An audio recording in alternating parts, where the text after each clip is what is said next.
something more, something better for their kids. There's a lot of beauty in that story. There's a lot of pain in it too, a lot of struggle and injustice and work left to do. And who we choose as our president in this election will determine whether or not we honor that struggle and chip away at that injustice and keep alive the very possibility of finishing that work. I am one of a handful of people living today who have seen firsthand the immense weight and awesome power of the presidency. And let me once again tell you this: the job is hard. It requires clear-headed judgment, a mastery of complex and competing issues, a devotion to facts and history, a moral compass, and an ability to listen, and an abiding belief that each of the 330 million lives in this country has meaning and worth. A president's words have the power to move markets. They can start wars or broker peace. They can summon our better angels or awaken our worst instincts. You simply cannot fake your way through this job. As I've said before, being president doesn't change who you are. It reveals who you are. Well, a presidential election can reveal who we are too. And 4 years ago, too many people chose to believe that their votes didn't matter. Maybe they were fed up. Maybe they thought the outcome wouldn't be close. Maybe the barriers felt too steep, whatever the reason. In the end, those choices sent someone to the Oval Office who lost the national popular vote by nearly 3 million votes. In one of the states that determined the outcome, the winning margin averaged out to just 2 votes per precinct. 2 votes. And we've all been living with the consequences. When my husband left office with Joe Biden at his side, we had a record-breaking stretch of job creation. We'd secured the right to health care for 20 million people. We were respected around the world, rallying our allies to confront climate change. And our leaders had worked hand in hand with scientists to help prevent an Ebola outbreak from becoming a global pandemic. 4 years later, the state of this nation is very different. More than 150,000 people have died, and our economy is in shambles because of a virus that this president downplayed for too long. It has left millions of people jobless. Too many have lost their health care. Too many are struggling to take care of basic necessities like food and rent. Too many communities have been left in the lurch to grapple with whether and how to open our schools safely. Internationally, we've turned our back, not just on agreements forged by my husband, but on alliances championed by presidents like Reagan and Eisenhower. And here at home, as George Floyd, Breonna Taylor, and a never-ending list of innocent people of color continue to be murdered, stating the simple fact that a Black life matters is still met with derision from the nation's highest office.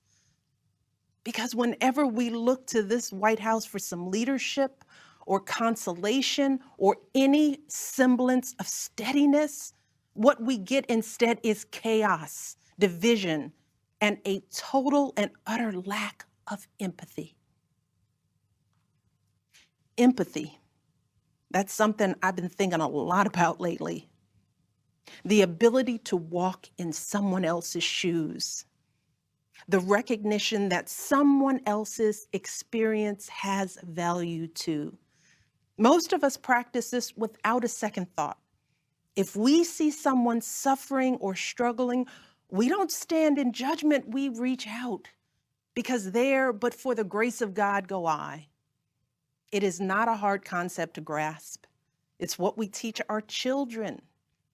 Unlike so many of you, Barack and I have tried our best to instill in our girls a strong moral foundation to carry forward the values that our parents and grandparents poured into us.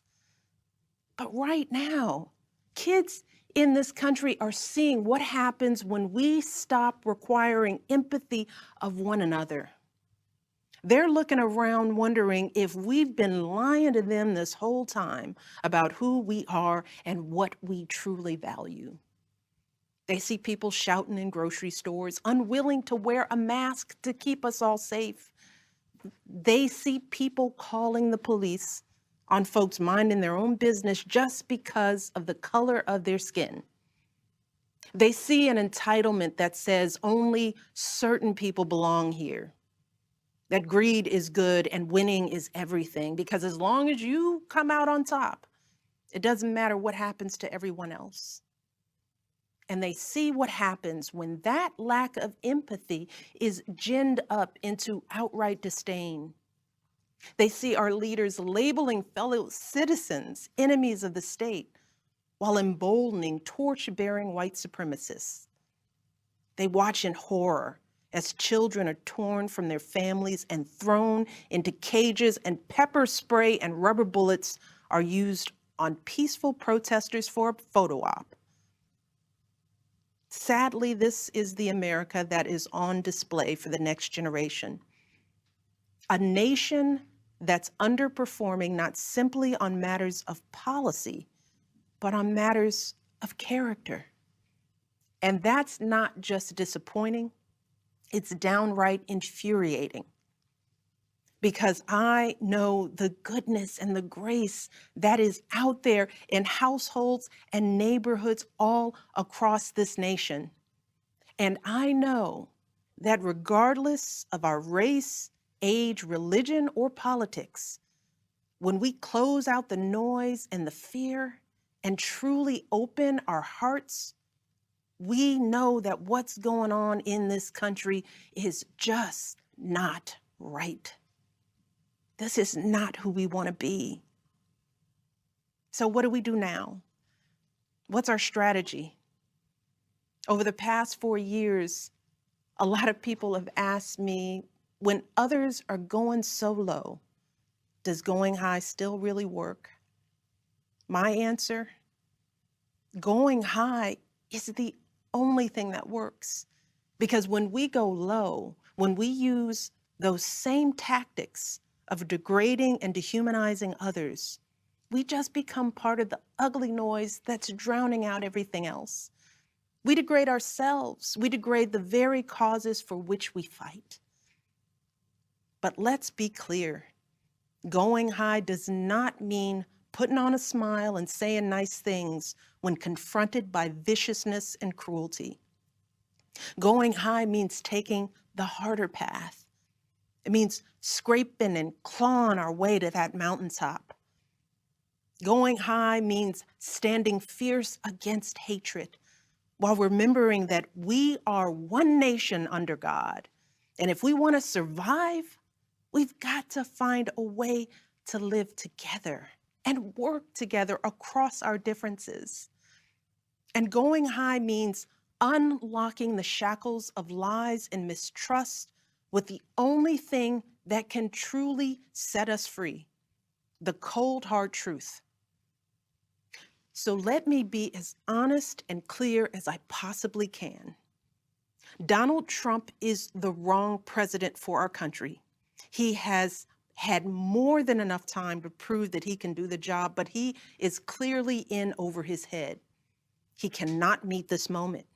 He simply cannot be who we need him to be for us. It is what it is. Now, I understand that my message won't be heard by some people. We live in a nation that is deeply divided, and I am a Black woman speaking at the Democratic Convention. But enough of you know me by now. You know that I tell you exactly what I'm feeling. You know I hate politics. but you also know that I care about this nation. You know how much I care about all of our children. So if you take one thing from my words tonight, it is this. If you think things cannot possibly get worse, trust me, they can and they will if we don't make a change in this election. If we have any hope of ending this chaos, we have got to vote for Joe Biden like our lives depend on it. I know Joe. He is a profoundly decent man, guided by faith. He was a terrific vice president. He knows what it takes to rescue an economy, beat back a pandemic, and lead our country. And he listens. He will tell the truth and trust science. He will make smart plans and manage a good team. And he will govern as someone who's lived a life that the rest of us can recognize. When he was a kid, Joe's father lost his job. When he was a young senator, Joe lost his wife and his baby daughter. And when he was vice president, he lost his beloved son. So Joe knows the anguish of sitting at a table with an empty chair, which is why he gives his time so freely to grieving parents. Joe knows what it's like to struggle, which is why he gives his personal phone number to kids overcoming a stutter of their own. His life is a testament to getting back up. And he is going to channel that same grit and passion to pick us all up, to help us heal and guide us forward. Now, Joe is not perfect, and he'd be the first to tell you that. But there is no perfect candidate, no perfect president. And his ability to learn and grow, we find in that the kind of humility and maturity that so many of us yearn for right now. Because Joe Biden has served this nation his entire life without ever losing sight of who he is. But more than that, he has never lost sight of who we are, all of us. Joe Biden wants all of our kids to go to a good school, see a doctor when they're sick, live on a healthy planet. And he's got plans to make all of that happen. Joe Biden wants all of our kids, no matter what they look like, to be able to walk out the door without worrying about being harassed or arrested or killed. He wants all of our kids to be able to go to a movie or a math class without being afraid of getting shot. He wants all our kids to grow up with leaders who won't just serve themselves and their wealthy peers, but will provide a safety net for people facing hard times. And if we want a chance to pursue any of these goals, any of these most basic requirements for a functioning society, we have to vote for Joe Biden in numbers that cannot be ignored.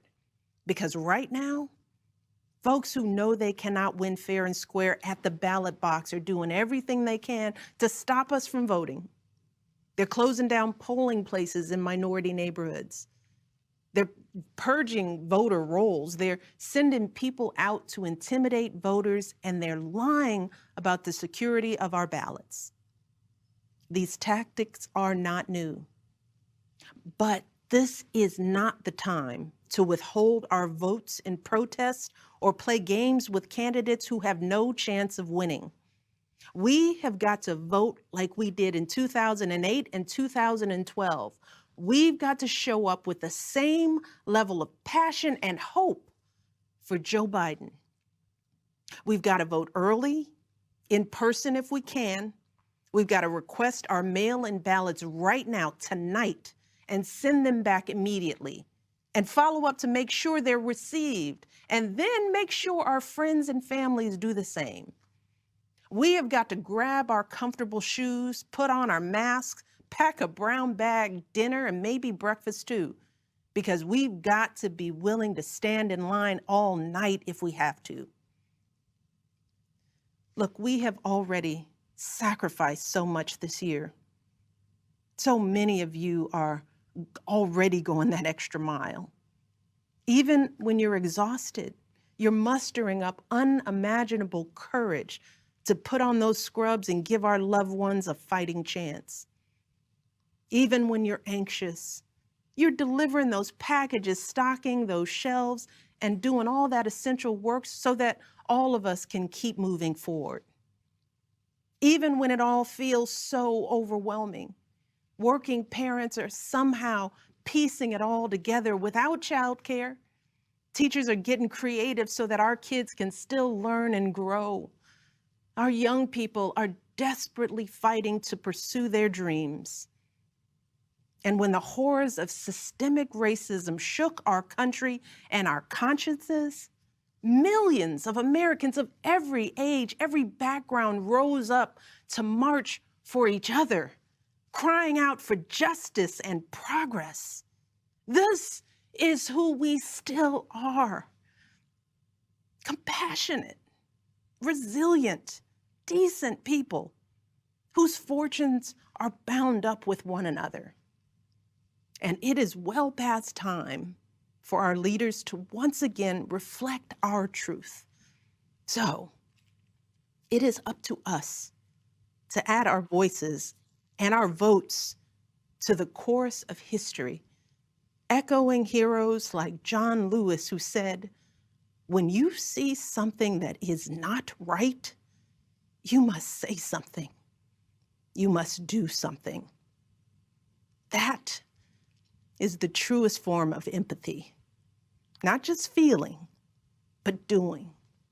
Not just for ourselves or our kids, but for everyone, for all our kids. And if we want to keep the possibility of progress alive in our time, if we want to be able to look our children in the eye after this election, we have got to reassert our place in American history. And we have got to do everything we can to elect my friend Joe Biden as the next president of the United States. Thank you all.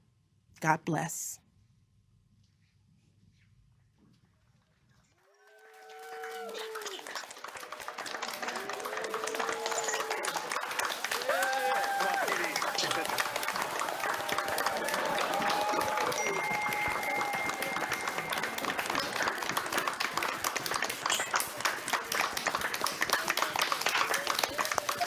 Wow, wow, wow. Thank you, Michelle Obama. You are what we miss in this country. We need more of that example. Thank you so much for being part of this unconventional convention. Thanks to all of y'all who have been tuning in. It's a convention about you and for you, the American people. This is our chance to hear from those who will be leading us out of our nation, out of the current crises on the economy, the pandemic, racial injustice, to listen and to learn about Joe Biden and Kamala Harris's plans to bring about changes we all need. This is our chance to unite across America. In addition, we'll call the roll and we'll hear from the future First Lady, Dr. Jill Biden. I want to thank you again for joining us. Join us the rest of the week. This is your convention. This is your campaign. And we, the people, are going to save this democracy in November. Right now, thanks for watching. And if you haven't already, please consider subscribing to our channel. And while you're at it, please leave us a comment. Thank you for watching.